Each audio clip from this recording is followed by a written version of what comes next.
एक सफ़र ऐसा भी जहाँ मिल गया अजनबी हमसफ़र।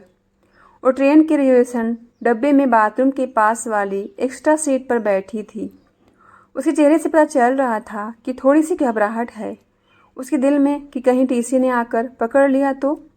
कुछ देर तक तो पीछे पलट पलट कर टीसी के आने का इंतज़ार करती रही। वो सोच रही होगी कि पैसे देकर कुछ बात संभाल लेगी। देखकर यह लग रहा था कि जनरल डब्बे में चढ़ नहीं पाई, इसीलिए इसमें आकर बैठ गई। सफ़र भी ज़्यादा लंबा नहीं करना होगा। सामान की बात करें तो उसके पास एक छोटा सा बैग था। मैं बहुत देर तक पीछे से उसे देखने की कोशिश करता रहा कि शायद चेहरा सही से दिख पाए, लेकिन नहीं देख पाया। फिर थोड़ी देर बाद खिड़की का सहारा लेकर वो सो गई। मैं पुनः अपनी किताब पढ़ने लग गया। लगभग 1 घंटे के बाद टीसी आया और उसे हिलाकर उठाया। कहाँ जाना है बेटा? अंकल, अहमदनगर तक जाना है। टिकट है? अंकल जी, टिकट तो जनरल का है। भीड़ बहुत थी तो इधर आकर बैठ गई, वरना ट्रेन छूट जाती। अच्छा, 300 रुपये का टिकट बनेगा? लेकिन अंकल जी, मेरे पास तो 100 रुपये हैं। बेटा, गलत बात, टिकट तो भरनी पड़ेगी। अंकल, माफ़ कीजिए, मैं अगले स्टेशन पर दूसरे डब्बे में चली जाऊंगी और अधिक मेरे पास पैसे नहीं हैं। बहुत ही बड़ी समस्या में हूँ, इसीलिए जल्दबाजी में घर से निकलना पड़ा। बोलते बोलते वो लड़की रोने लगी। टीसी उसे माफ़ किया और 100 रुपये में उससे अहमदनगर तक उस डब्बे में बैठने की परमिशन दे दी। टीसी के जाते ही उसने अपने आंसू पोंछे और इधर उधर देखे कि कहीं कोई उसकी ओर देखकर हंस तो नहीं रहा था।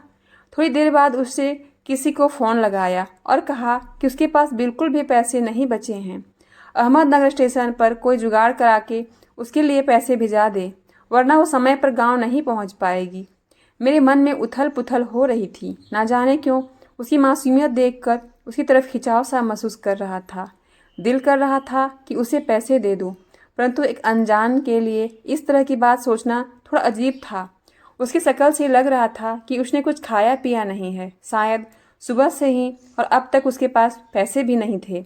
बहुत देर तक उससे इस परेशानी में देखने के बाद मैं कुछ उपाय निकालने की सोचने लगा, जिससे मैं उसकी समय पर सहायता कर दूं और गलार भी साबित ना हो। मैंने एक पेपर उठाया, उस पर लिखा, मैं काफ़ी देर तुम्हें परेशान देख रहा हूँ। मैं ये अच्छी तरह जानता हूँ कि अजनबी तुम्हारी उम्र के लड़के का इस तरह तुम्हें पैसा भेजना थोड़ा अजीब होगा, शायद तुम्हारी नज़र में गलत भी, लेकिन तुम्हें इस तरह परेशान देखकर मुझे अच्छा नहीं लग रहा है, इसीलिए यह 5 रुपये दे रहा हूँ। तुम्हें कोई एहसान ना लगे, मेरा पता मैंने इसमें लिख दिया है। जब आपके पास पैसे हो जाए तो वापस कर देना। दिल्ली इच्छा तो मेरी यही है कि तुम वापस मत करना। अजनबी हमसफ़र।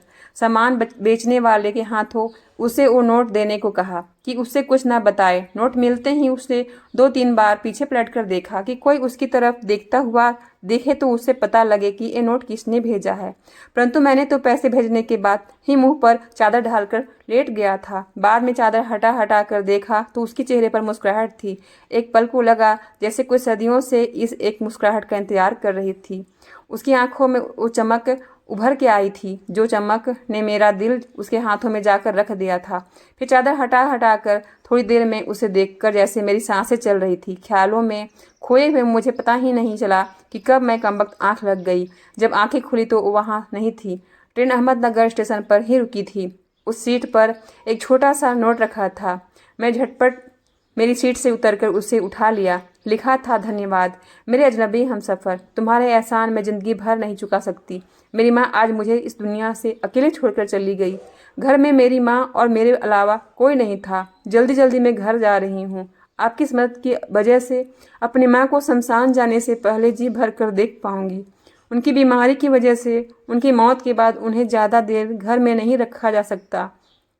आज से मैं आपकी कर्जदार हूँ। जल्दी ही आपके पैसे लौटा दूंगी। अब तक उसकी वो आंखें और वो मुस्कुराहट जैसे मेरे जीने का कारण बन चुके थे। आने वाले हर डाकिये से पूछता था, शायद किसी दिन उसका कोई खत आ जाए। आज 1 साल बाद एक खत मिला।